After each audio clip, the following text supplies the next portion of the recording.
Welcome back to the Kinaxis Quick Start video series with Morgan Franklin. I'm Cameron Gerhardt, and today I'll be walking you through a demo of statistical forecasting in Maestro.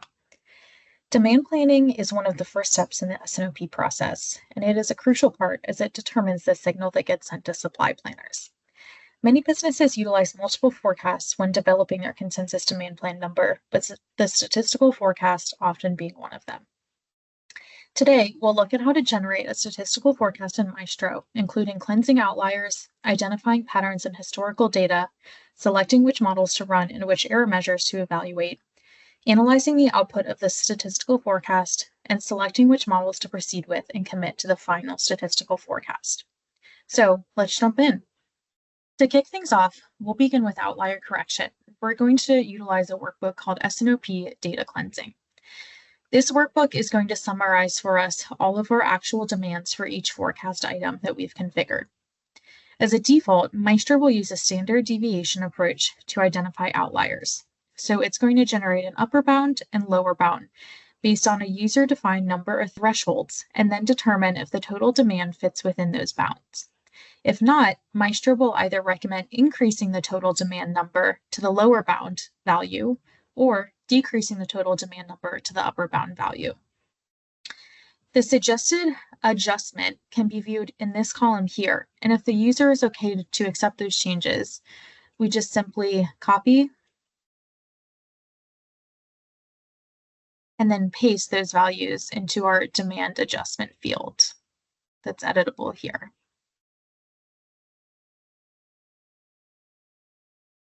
As soon as we go ahead and hit save, these demand adjustments now get reflected in our overall adjusted demand value, and we can now see that the adjusted demands fit within our upper and lower bounds as defined over here. So outlier correction is really as simple as that within Maestro. Before we move on to the next step, though, it is important to mention that not all outliers should always be cleansed. Depending on recurring promotions or potentially seasonally impacted demand or some other factors, we may want to leave the total demand as it is without cleansing. While it's best practice to have a planner review and determine the approach for outliers, Maestro does have some more advanced capabilities around causals and multiple linear regression that can help target when you have an outlier that should truly be treated as one. We're not going to go into those advanced capabilities today, but stay tuned for another video. Now, back to the stat forecast. So now that we've cleansed our outliers, we'll jump over to this workbook called S&OP Forecast Item Management. And our first step here is going to be to define our forecast item level. So what we're seeing in the top half of this workbook here is in the middle portion, a lot of different forecast item combinations that are based on various attributes such as part, site, customer, etc. If we had additional attributes available to us that we wanted to pull in, we could certainly go ahead and utilize those and create combinations with those things as well. It's also good to note that the forecast item level can be defined differently for various product groups or other hierarchy attributes such as location and whatnot. So, perhaps for our L product group, we've been able to successfully generate a statistical forecast at a more granular level like part site, but maybe we've seen in the past that for other product groups we haven't been able to get that granular and we need to stick at more of just the part level. So we can certainly specify those differences, and not every single one of these combinations need to follow the exact same logic. So all we would need to do in this part of this worksheet is go ahead and identify what forecast item combination we want to use, and then again, just copy and paste those values over into this editable column right here that's called out in yellow. And then as soon as we would save those, we would see that our calculated forecast item would reflect those changes, and then that is what gets used to generate our statistical forecast. So now that we've defined that forecast item level, we can get into some more exciting forecast item configuration parameters. And what we can see here, again, is those forecast item combinations that we just defined. we can see that we've specified we are generating a statistical forecast in eaches. And then here we get to specify what actuals category we want to use to generate the forecast based off of. So as you can see, we have actual demand selected, but perhaps your business has shipment data available or orders or even, point of sale data from retailers. So those are all options if you have those data signals and streams available to you, and you can pull them into Maestro. You can absolutely use any of those when generating the stat forecast. And as you can see, again, it's an individual selection for each forecast item, so you can really go ahead and tailor it specific to the forecast item.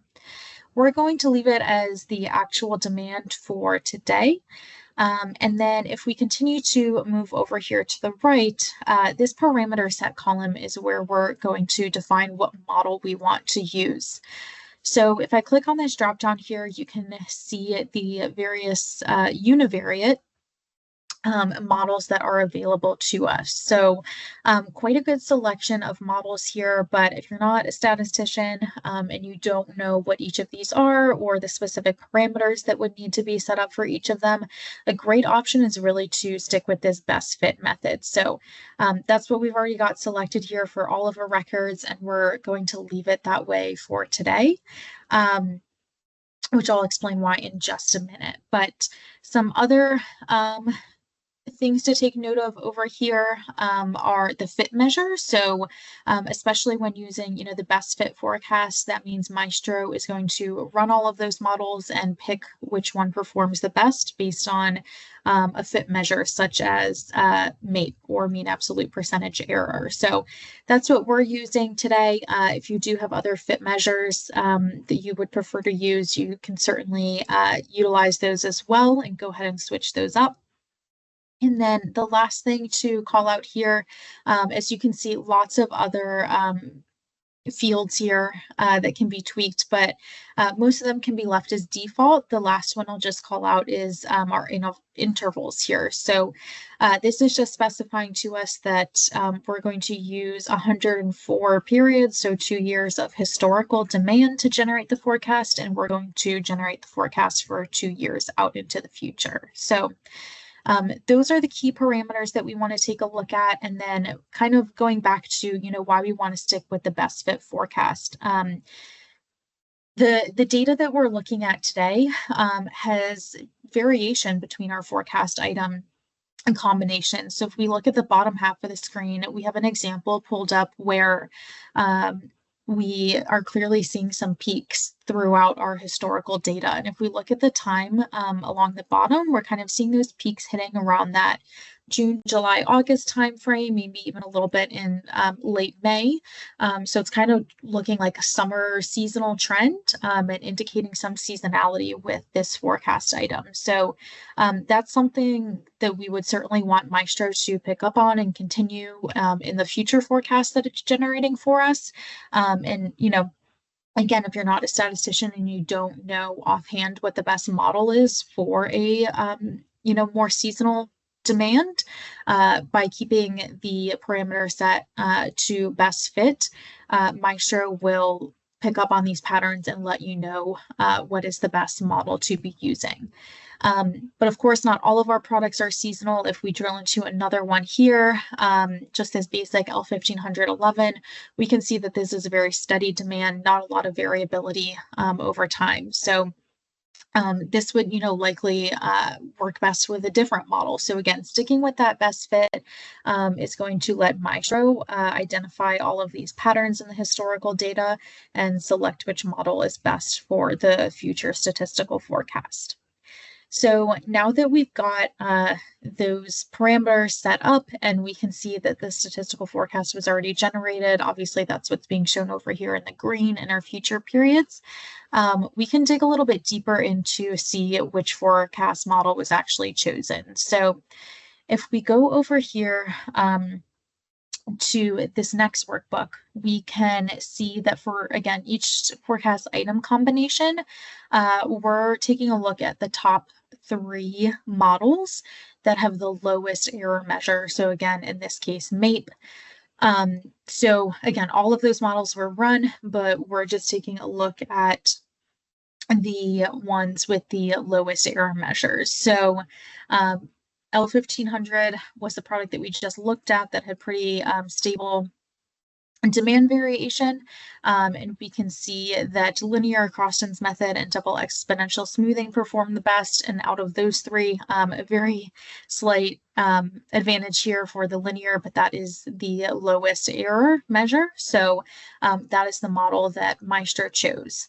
But if we scroll back down in our list here to that more seasonal product that we were looking at before, which was L2500-12, we can see that Croston's actually was the best fit for more of a seasonal demand. So again, this is just a great way to come in and validate and see which forecast model was chosen.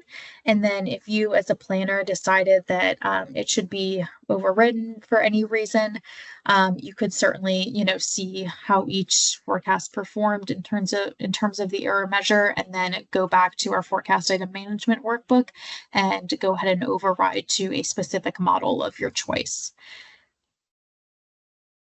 So now that we have validated that piece, and we're pretty confident with the models that we've chosen for our overall statistical forecast, next step is to take a look at forecast accuracy and value add. Reviewing our forecast accuracy and value add is obviously important before we get into that generation of the consensus forecast number. So starting with our forecast accuracy, we can see here our forecast accuracy for each forecast category, including that statistical one that we just generated. And then again, right now we're looking at the error measure of MAPE. If we did want to go ahead and switch that up, we certainly can, and we could perhaps use bias or mean absolute error. Similarly, to our forecast item management setup, we can also go ahead and switch out our actuals category. So if we wanted to use that shipment data or point of sale, we can always do that. And we can also create scenarios, see snapshots of what it looks like when we use one error measure or one actual demand over another. But overall, what we can kind of see here is obviously that our statistical forecast has the lowest error measure of all the forecast categories, and therefore it's the most accurate. So that's a good indication to us as we go into the consensus demand planning process that we want to use the statistical forecast. But another key thing to call out is obviously that we can drill down into our forecast accuracy. So right now we're looking for specific product groups, but in this case laptops, but we could very easily switch to our cell phone product group, and in that case we see that none of our forecasts performed quite as well, or we can simply remove that and just kind of take a look at what our overall forecast accuracy looks like across all products, locations, customers, etc. So just being able to, look at the highest level or disaggregate down into lower levels helps us to determine what is the best forecast to move forward with as we get into that consensus process. And then finally, with our forecast value add, these charts are really just going to help show us which forecast is contributing the most to the naive forecast. So again, here, this is just another quick validation. We can clearly see that the statistical has the highest value add. So again, another indication that that's a pretty strong forecast to be using for our consensus process. So obviously, as I've been alluding to, the next step in the process is really to take the statistical, go look at it in comparison to our other forecast streams, and then generate the consensus number from there. But we're going to save the details on that one for another video. So I hope this was a helpful overview of how to create a statistical forecast in Maestro, and I hope that you've seen how it really simplifies the process and makes it easy to understand, even for those who are not statisticians. So thanks for tuning in, and I hope you'll join me again next time for another exciting demo and to keep learning more about the Kinaxis Maestro platform. In the meantime, always feel free to reach out to Morgan Franklin via the link in the video description to learn more.